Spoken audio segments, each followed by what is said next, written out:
Just like McGregor said to Floyd, you are so fucked. Now you can get knocked out on US soil by King Kong. We are next. We have no problem fighting on that date of November 11th in Las Vegas. Our mandatory takes precedent over Pulev's, and they know that. Those are the words of Jay Jimenez, the manager of the real King Kong, otherwise known as Luis Ortiz.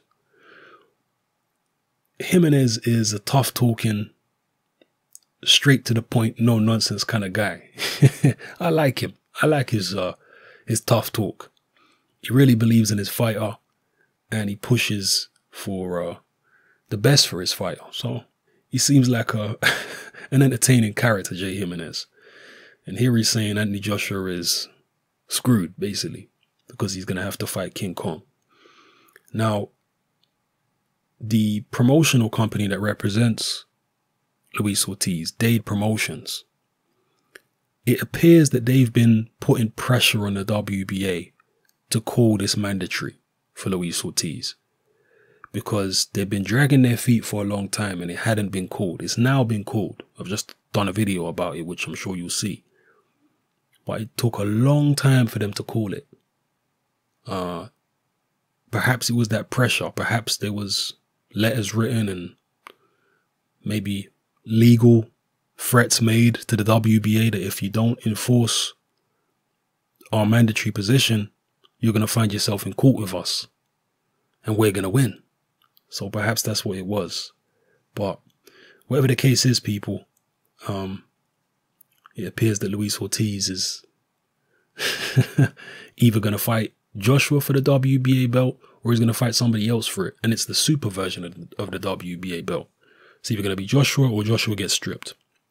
Now, the WBA, I think, have been dragging their feet on this situation. Why? Because they know Joshua's the cash cow. That's why. Ideally, I'm sure the WBA would rather have Ortiz wait for Joshua to fight Pulev and then,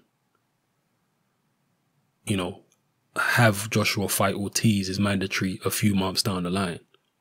Ideally, I'm sure they'd want that. They know where the money is. So, but because they have certain rules and fighters and whatever sign certain contracts and adhere to these rules, the WBA have to be careful in terms of breaking or bending their own rules, because they can open themselves up to legal action from fighters. That can happen, and it does happen. I believe Freza Kendo threatened legal action against the WBA, or maybe won legal action against them. I think Lucas Brown also did something similar. So they don't want to go through that again. They don't want to lose whatever they might lose in the courtroom, money or whatever the case may be. So they're having to give Ortiz what he wants here, but I feel like they're doing it begrudgingly. So let me know what you think in the comment section below, people. I can't see Joshua fighting Ortiz in Vegas. You never know. I'd be surprised though, because they've got such a good thing going on in the UK. And Ortiz is not really a big name like that for Joshua to be fighting him in Vegas. He's a dangerous guy and he's not a big name. If they were going to fight somebody who's not a big name in Vegas for Joshua's first US fight, I think they would pick somebody a little less dangerous. If they're picking someone dangerous, I think they'd want a big name. Someone that's going to be worth the risk financially. Like a Wilder. So those are my thoughts on it. Drop your thoughts in the comment section below. Let me know how you feel. It's happening. I'm out.